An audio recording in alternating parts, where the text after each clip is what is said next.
Raut mukanya keriput. Sudah terlalu banyak cerita tersimpan di balik tatapan mata sayu yang mulai sipit. Bibirnya tidak berhenti bergerak, seolah mengunyah benda keras. Keningnya bergaris karena lipatan kulit yang tidak lagi muda. Wanita ringkih itu duduk di beranda rumah warisan sang suami yang lebih dulu menghadap ilahi. Meski sipit, bola matanya masih saja liar menatap sekitar, menyaksikan awan bergerak perlahan dari arah timur ke barat, perlahan menutup mentari yang masih ingin bermain dengan trik yang menyengat. Wanita ini mungkin punya ritual yang khusus di dalam hidupnya, menatap jauh pada awan mendung dan tersenyum pada halilintar. Aku akan mencuci kain lampin, ucapnya dalam hati. Tunggu saja, sebentar lagi hujan. Aku akan mencuci kain lampin. Kalimat itu berulang kali melintas di pikirannya. Hai wanita tua, masih saja kau bertengger di muka pintu menunggu hujan. Bayang-bayangmu selalu menghiasi tirai tatkala jutaan tetes air mengepas bumi. Apa yang kau tunggu wanita tua? Lihatlah anak-anak kampung bersembunyi di balik tempayan karena mereka takut dengan kepala angin. Lihat juga ibu-ibu yang sibuk mencuci kain lampin saat hujan. Tak pernah pula ada yang datang. Tingkahmu hanya dianggap sebagai buang perangai menunggu ajal. Tapi tidak semestinya engkau begitu. Kasihanilah tubuhmu yang tua. Kasihanilah matamu yang mulai dipenuhi katarak. Juga gigi-gigimu yang tak lagi putih, atau uban di kepalamu yang semakin banyak. Diamlah kalian, aku sudah lama berpikir begitu. Bukankah semua ini ada? Bagiku tahayul itu nyata, dongeng itu ada, syirik itu ritual, dan kuserahkan hidup dan matiku hanya untuk hujan. Mata tua itu tak lagi kuat menatap lekat pada atap. Mata tua itu tak lagi kuat menatap lekat pada atap seng yang berkarat, seperti mengupat dan menghujat pada janji yang tidak tepat. Meski aku kini sekarat, aku tetap setia untuk mendekat. Jangan pernah kau lupa ketika berdiri di pelabuhan Rupat. Kau menghirup secangkir kopi pekat sedikit gula dengan rasa pahit bercampur kelat. Sebelum kapal menjaring ikan merapat dan membawa tubuhmu yang cungkring hingga kau hilang di tengah jagat dan tak pernah kembali hingga tubuhku sekarat. Aku menunggumu selamat. Di pinggir pantai ini, kukumpulkan beruti kayu sisa untuk membangun sebuah istana yang tak seberapa. Menghitung deburan ombak, mengamati lambaian tanganmu di celah badai, sambil menyanyikan lagu damai. Tunggulah hujan, aku sudah siapkan sebaskom kain lampin, ucapnya sambil mengunyah pinang tua di celah bibir. Inilah mantra yang selalu diucapkan wanita tua itu menjelang hujan turun. Namanya Nek Munah. Sebenarnya dia bukan menunggu hujan, tapi dia menunggu suaminya pulang menjaring ikan 11 tahun yang lalu. 11 tahun yang lalu, ucapku. Iya, 11 tahun yang lalu, jawab Jamal, ketika menemaniku berkeliling di pinggir pantai. Nek Munah dan Pak Long Selamat adalah pasangan muda yang baru menikah 11 tahun yang lalu. Biasalah, orang dulu bekerja sebagai nelayan.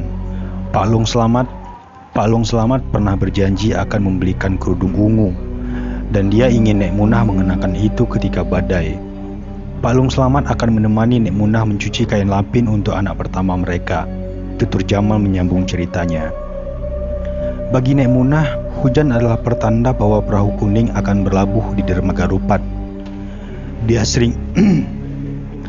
sering berbicara sendiri di ujung pelabuhan, seolah memohon untuk ikut. Tapi orang-orang kampung sekalipun tidak pernah melihat perahu kuning itu merapat ke dermaga. Kau pernah mendengar kisah orang Bunian? Tanya Jamal kepadaku. Aku hanya menjawab dengan menganggukkan kepala kepada Jamal, dengan tatapan 1000 tanya yang bermain di kepalaku. Tentang orang Bunian, tentang perahu kuning, tentang kerudung ungu, dan tentang cerita Nek Munah yang mencuci kain lampin. Jamal ketika itu menceritakan semuanya kepadaku. Seminggu setelah mereka menikah, Pak Long Selamat seperti biasa memikul jaring menuju pelabuhan Rupat. Nek Munah membekalkan sebotol kopi pekat untuk perjalanannya. Pak Ngah Bujang yang jadi nakhoda perahu kuning itu. Mereka berlayar jauh hingga membelah laut tak bersisi. Seminggu, sebulan, setahun, hingga saat ini Pak Long Slamet dan Pak Ngah Bujang belum pernah kembali. Tapi Nek Munah selalu melepas rindu dengan suaminya itu di ujung dermaga. Siapa sebenarnya Pak Long Slamet, Jamal? Dia pemuda pekerja keras di zamannya dan selalu menepati janji. Dia lahir dari seorang ibu suku pedalaman dan ayahnya asli orang kampung sini. Kalau silsilah lengkap aku kurang tahu, kata Jamal. Ketika Nek Munah mengandung anak pertama mereka, mulai muncul rasa kecewa yang mendalam sebab Pak Long Slamet tidak pernah menemani Nek Munah melahirkan putra mereka. Menurut cerita orang-orang di kampung sini, 10 hari menjelang kelahiran anaknya, Nek Munah menghilang.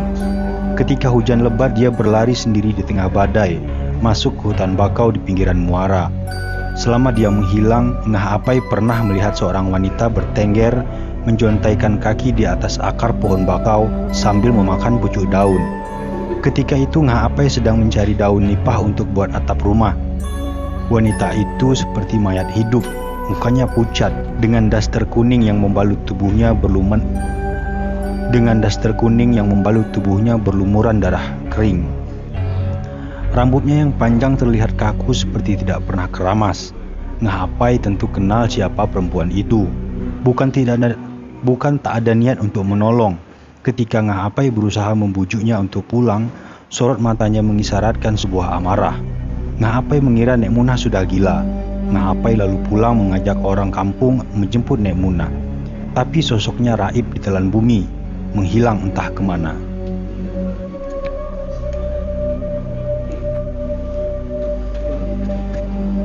Ngeri aku dengar ceritamu, Jamal, ucapku. Aku saja merinding jika mengingatnya, jawab Jamal. Setahun setelah kejadian itu, Nek Munah membangun gubuk di pinggir pantai. Banyak orang menyangka bahwa dia sudah mati. Saat orang-orang kampung menanyakan perihal kemana saja dia selama ini, dia masih bisa menjelaskan seperti orang waras. Hanya saja tingkah lakunya aneh menjelang hari hujan. Dia paling suka mendengar petir dan sangat memuja hujan.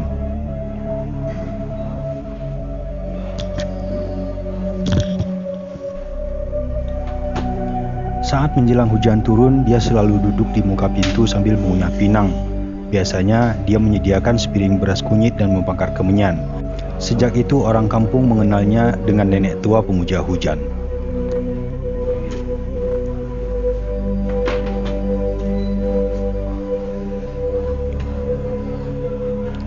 Malam sunyi terkadang membuatku linglung menghabiskan waktu sendirian di rumah Jamal. 2 minggu sudah aku terdampar di pulau ini, dengan kebiasaan masyarakat yang khas tapi sedikit aneh bagiku. Beberapa naskah tulisan sudah hampir selesai. Risetku soal adat dan kebudayaan masyarakat suku laut di daerah kepulauan sedikit lagi rampung. Tinggal menuangkan itu ke dalam lembaran Microsoft Word. Tapi malam ini hasrat ingin menulis tidak ada. Sebagian data-data itu masih berserakan dalam bentuk rekaman dan coretan tangan. Biarlah, aku akan menulisnya nanti, gumamku dalam hati. Jamal, teriakku, aku keluar dulu mencari angin. Angin malam tidak baik untuk kesehatan, jawab Jamal. Jangan lama-lama, nanti dibawa jin ke tengah laut, sambungnya sambil bercanda.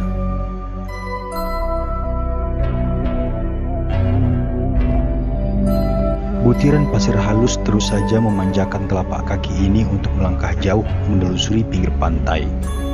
Kebetulan, bulan Komariah mendekati 15 pertengahan. Tentu suasana temaram malam ini bisa aku nikmati. Damai rasanya. Obor-obor nelayan pencari ikan terlihat seperti mata jin di tengah laut. Pohon-pohon bakau bagaikan diskotik dengan kelap-kelip kunang-kunang di setiap rantingnya. Ombak malam seakan melantunkan syair kebencian lewat irama deburnya yang memengkak telinga. Juga alunan mesin diesel di beberapa rumah warga bak menabuh genderang jiwa yang lara. Temponya sangat cepat. Aku sengaja membiarkan kaki memimpin langkah malam ini. Aku hanya menyuruh agar berhenti di halaman gubuk itu. Kediaman Nek Munah terlihat remang karena pencahayaan lampu teplok dari minyak tanah.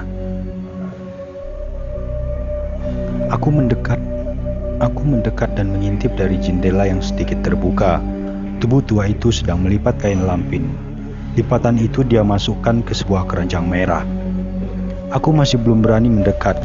Aku amati setiap tingkah lakunya.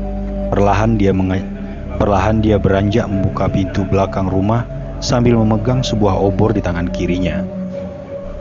Terbungkuk-bungkuk dia melangkahkan betisnya yang tua menuju ke sebuah kolam kecil di belakang rumahnya. Dia membawa kain lampin itu ke bibir kolam. Beberapa kali dia melempar ember dan menumpahkan air ke dalam baskom hitam yang sudah retak itu. Dia merendam semua kain lampin dan mengaduk-aduk sabun batang di dalamnya. Tiba-tiba, plung, sabun batang itu masuk ke dalam kolam. Raut muka tuanya mulai berubah cemas. Mungkin tak ada cadangan sabun lain untuk mencuci kain lampin malam ini.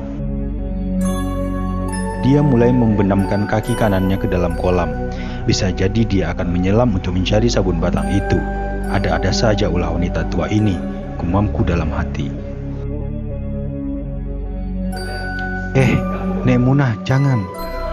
Biar saya saja yang masuk menyelam untuk mencarikan sabun itu, ucapku spontan ketika melihat Nek Munah ingin menceburkan dirinya ke dalam kolam. Mendengar suaraku, wajahnya berubah setengah marah. Terpancar sedikit rasa cemas. Untung saja aku bisa meyakinkannya. Aku tidak melepas baju, langsung saja masuk ke kolam kecil ini. Tidak terlalu dalam rupanya, hanya sebatas dada. Saat menyelam pertama, tanganku berhasil menyentuh tanah liat di dasar kolam itu. Tapi aku harus mengakhirinya karena sabun batang yang aku cari belum tersentuh sama sekali. Setelah mengambil nafas panjang, aku kembali membenamkan tubuh ke dalam air kolam. Dan Masya Allah, kenapa tanganku tidak bisa menyentuh dasar kolam ini? Aku berusaha membenamkan tubuh lebih dalam lagi. Kakiku juga tidak lagi menginjak tanah liat di dasar kolam. Tubuhku seolah melayang di dalam air. Nafasku tersengal. Sungguh tak kuat aku menahannya. Sementara dasar kolam belum juga kugapai. Aku kembali memutuskan untuk muncul ke permukaan, mengatur kembali nafas. Mungkin dengan menyelam berikutnya akan membuatku bisa bertahan lebih lama. Biur. Setelah muncul ke permukaan dan mengambil nafas, aku terperangah melihat keadaan di sekitar. Terang sekali. Gubuk Nek Munah tidak terlihat. Rasanya tadi aku tidak menyelam di kolam ini. Tapi lihatlah, aku dikelilingi penduduk kampung. Mereka semua bersorak ketika aku muncul di permukaan. Wajah-wajah mereka, sumpah, aku sama sekali tidak kenal. Sambil menebar senyum, mereka menyuruhku naik ke darat. Seorang pemuda gagah menyuguhkan handuk. Hebat. Mereka semua menyuarakan kagum setelah melihat aku muncul dari kolam itu. Tanpa sempat berkata, aku diajak oleh pemuda itu untuk singgah ke rumahnya. Sambil menaiki anak tangga, mataku melirik ke jarum jam yang menempel di dinding menghadap ke pintu. Pukul 14. Apa aku sedang bermimpi sekarang?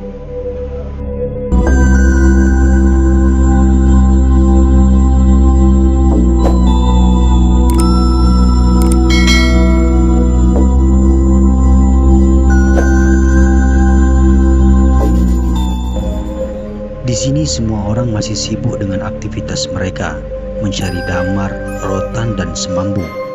Aku tidak masuk ke rumah, hanya duduk di sebuah kursi kayu di beranda rumah. Di depanku bocah-bocah kecil tak berbaju sedang asik bermain gasing. Sebagian orang tua juga ikut menikmati permainan mereka. Bapak-bapak yang lewat kadang melempar senyum hanya sekedar menyapa. Di tengah keriuhan itu, aku melihat seorang lelaki tua berkopiah haji duduk bersila sambil melinting tembakau di sebuah sepeda motor yang tidak ada mereknya. Kadang-kadang dia juga melempar senyum melihat tingkah anak-anak kampung ini. Penampilannya jauh berbeda, terlihat lebih berwibawa. Pemuda tadi keluar membawakan 2 cangkir kopi dan beberapa potong kue. Makanlah dulu, "Jangan terburu-buru," katanya kepadaku. Aku menghirup kopi dan mengunyah sepotong kue yang sudah dihidangkan. "Siapa bapak itu?" tanyaku kepada pemuda itu. "Sebanyak manusia yang kau lihat di sini, kenapa bapak itu yang kau tanyakan?" jawabnya. "Aku seperti pernah melihat wajahnya," jawabku pura-pura mengenalinya. Aku pun mulai perbincangan hangat dengan pemuda ini. Bahkan aku lupa menanyakan namanya. Tubuhnya tinggi besar, parasnya sungguh menawan. Pemuda ini belum menikah. Dia tinggal dengan seorang ayah yang tidak lagi muda. Aku segan menanyakan di mana atau siapa ibunya. Tapi yang pasti dia sangat banyak bercerita tentang ayahnya. Ketika sang ayah masih sering melaut menangkap ikan, dia paling suka melihat matahari terbenam di tengah air, memungut sisa-sisa udang yang tidak masuk timbangan, atau sekedar mendengar cerita ayahnya tentang hujan dan petir. Tak kusangka pemuda segagah dia takut dengan hujan dan petir. "Itu dulu waktu aku masih kecil," katanya sambil bercanda. Perlahan sepertinya aku mulai menyukai tempat ini. Orang-orang di sini sungguh hangat. Mereka berbaur satu sama lain tanpa memandang kasta. Bahkan orang yang paling kaya saja kadang-kadang juga ikut bermain gasing dengan anak-anak kecil di halaman rumah. "Kampung apa ini?" tanyaku. "Ini namanya Kampung Rasau. Letaknya tidak jauh dari perairan Selat Mengkubu." "Selat Mengkubu? Aku tidak pernah dengar." "Orang sepertimu mana pernah dengar nama seperti itu. Lagi pula pulau kami tidak masuk dalam peta negara Indonesia. Kalau dilihat dari peta Riau, paling hanya sebuah titik di tengah laut," jelas pemuda itu. Selat Mengkubu adalah sebuah selat yang menghubungkan antara daratan Riau dan Kepulauan Riau. Kampung ini berada di situ, tapi di seberang muara sekitar 400 mil dari muara selat. Kalau nelayan-nelayan yang biasa mencari ikan pasti menyangka bahwa pulau ini tak berpenghuni, karena hanya tumbuh bakau di pinggiran pantainya. Yang lebih menakjubkan lagi, bahwa pulau ini dilintasi garis khatulistiwa. Kau bisa bayangkan betapa suburnya tanah di pulau ini, dan betapa banyak flora dan fauna yang hidup, termasuk terumbu karang yang indah di lautnya. Makanya hasil tangkapan ikan di sini melimpah. Orang-orang di sini tidak semuanya mencari ikan. Sebagian dari mereka juga mencari rotan, damar, kemenyan, dan semambu. "Untuk apa itu?" aku balik bertanya. Sebelum dia menjawab pertanyaanku, pemuda ini menyeruput segelas kopi hitamnya. "Untuk dijual kepada Raja Bujang," tuturnya. Mendengar jawaban itu, kepalaku seperti disambar petir. Cerita tentang Raja Bujang akan kita kisahkan pada bagian yang lain ya. Oke, lanjut. Dadaku berdegup kencang. Aku melirik kembali tingkah laku orang-orang di sekeliling. Aku melihat ada perubahan dengan perawakan wajah mereka. Suara mereka, tawa mereka, dan setiap hisapan tembakau dari mulut mereka membuatku bergidik ngeri. Jarak pandang mataku seperti terhalang benda hitam dan berangsur-angsur berusaha menghalangi gerak mataku. "Kau kenapa?" ucap pemuda itu yang kini tak lagi bisa aku jawab. Aku kembali melirik jarum jam yang menempel di dinding ruang tamu rumah itu. Pukul 14.30. Sudah setengah jam aku berada di tempat yang aku sendiri tidak pernah tahu. Tentang Selat Mengkubu atau tentang Kampung Rasau, aku tidak pernah mendengar nama kampung ini. Aku tidak ingat kapan dan kenapa aku di sini. Bahkan aku lupa sesungguhnya aku ingin menolong Nek Munah untuk mengambilkan sabun batangan yang jatuh ke kolam saat dia ingin mencuci kain lampin.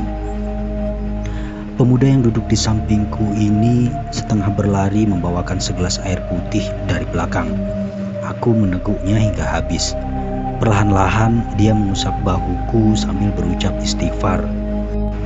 Seketika pikiranku berlangsung normal.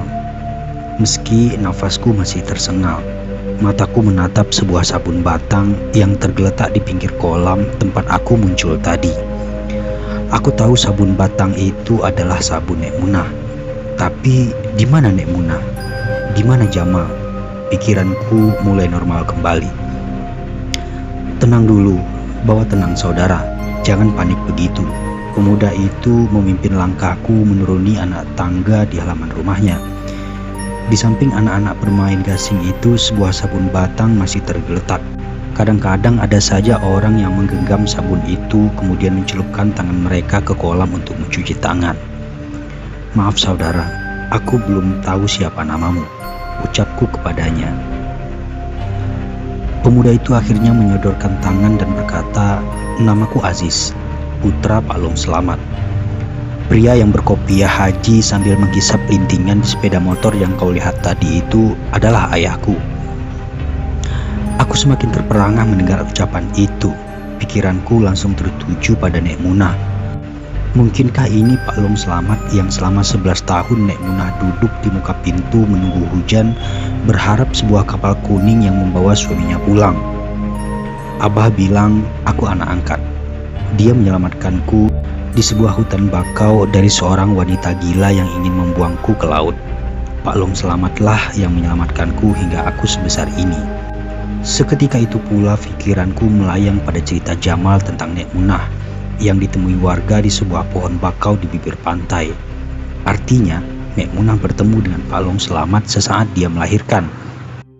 Itu sebabnya 10 hari sebelum melahirkan Nek Munah bersembunyi ke hutan bakau. Kenapa Pak Long Selamat tidak sekalian membawa Nek Munah ke kampung ini? Aku juga melihat sedikit kemiripan antara wajah Aziz dengan Nek Munah. Aku masih diam mendengarkan cerita Aziz tentang dirinya dan abahnya. Pak tua itu, dia mulai curiga kepadaku, apalagi melihat Aziz begitu serius bercerita. Mungkin dia sedikit penasaran apa yang sedang kami bicarakan. Lama sekali dia menatap kami. Setelah Aziz menutup ceritanya, aku melangkah menuju pinggir kolam dengan 1000 pertanyaan di kepala.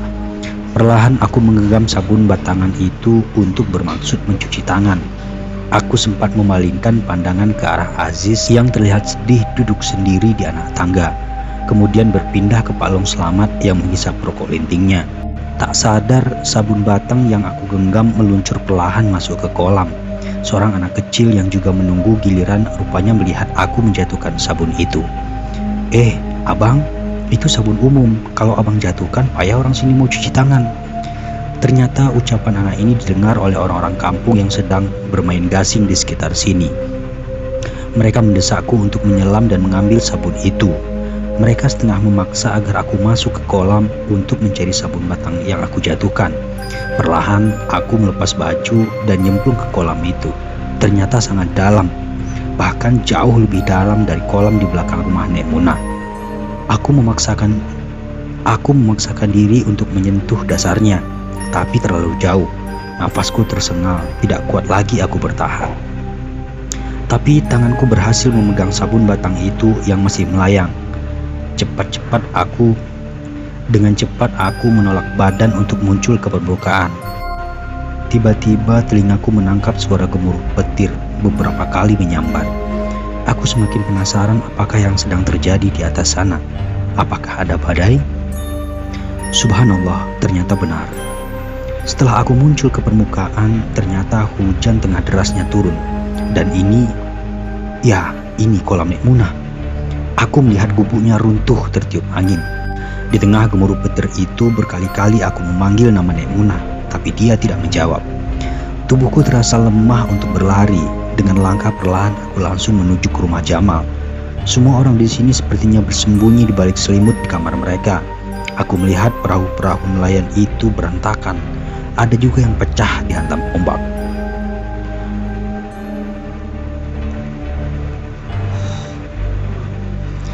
Sesampainya di rumah Jamal, tanganku keras sekali memukul daun pintu. Aku yakin siapapun yang mendengar akan merasa kaget. Seketika itu pula Jamal muncul dari balik pintu. Dia terkejut setengah mati saat melihat sosokku muncul di hadapannya. Jamal langsung mendekap tubuhku yang kuyup, kemudian menariknya masuk ke dalam rumah. Dia melempar selai handuk sambil berteriak kepada istrinya untuk membawakan air hangat. "Dari mana saja kau ini? Sudah 2 minggu orang kampung mencarimu. ucap Jamal dengan nada agak meninggi. Aku mengernyitkan dahi mendengar ucapan Jamal dengan penuh kebingungan. 2 minggu? Tanyaku. Iya, sudah 2 minggu kau menghilang sejak kau pergi mencari angin malam itu. Kemana saja kau? Aku ke rumah Nek Munah, Jamal, ucapku. Nek Munah? Tanya Jamal. Iya, Nek Munah sudah meninggal 3 hari yang lalu. Mayatnya ditemukan warga mengapung di dalam kolam belakang rumahnya, terang Jamal. Aku juga menyelam di kolam itu, Jamal, mengambilkan sabun batangan yang jatuh dalam kolam itu. Tapi aku bertemu dengan Aziz, anak Nek Munah, dan Pak Long Selamat, suaminya. Mereka tinggal di sebuah kampung, namanya Kampung Rasau di Pulau Mengkubu. Setengah jam aku berbicara dengan mereka, Jamal. Kemudian aku kembali menyelam di kolam itu dan muncul kembali di kolam belakang rumah Nek Munah. Serius kau? Ucap Jamal setengah berteriak dengan muka berubah pucat. Seketika itu pula aku melihat tubuhnya tersandar pada dinding papan di ruang tamu. Aku sungguh heran dengan Jamal. Mengapa dia terlihat syok setelah dia mendengar ceritaku? Kampung Rasau dan Pulau Mengkubu itu adalah tempat tinggal orang Bunian, ucap Jamal berbisik. Setelah malam itu semuanya terungkap. Pada keesokan harinya warga ramai-ramai datang ke rumah Jamal setelah mendapat kabar bahwa aku sudah ditemukan. Warga pun menghubungkan cerita yang aku alami dengan Nek Munah, suaminya dan anaknya. Orang-orang kampung mempercayai bahwa Pak Long Selamat tidak meninggal, tapi berpindah alam dan hidup dengan bangsa Bunian. Demikian juga dengan anaknya, Aziz.